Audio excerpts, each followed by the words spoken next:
So yun, panibagong araw, panibagong luto na naman po tayo for today's video. So nagluto lang ako ng sweet and sour meatballs and cilantro lime shrimp barbecue. So umpisahan natin sa paggawa ng ating meatballs. So bali sa meatballs, naglagay lang ako ng sibuyas at bawang, tinimplan ko siya ng asin, paminta at paprika.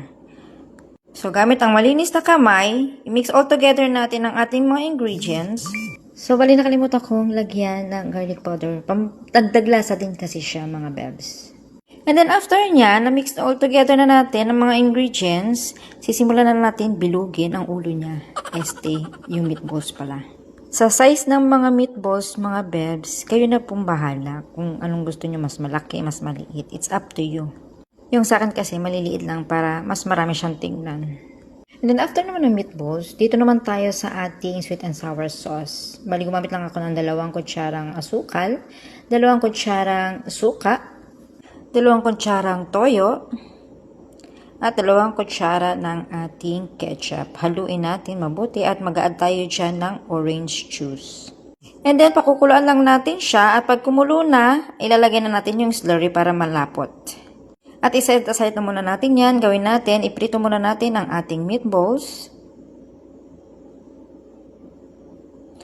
O, diba? Nag-ala chef-chef pa. Ilog-alog pa yung kawali. And then, sa shrimp naman, titimplan lang natin siya ng lime, asin, paminta, chili flakes, minced garlic, olive oil, yung cilantro.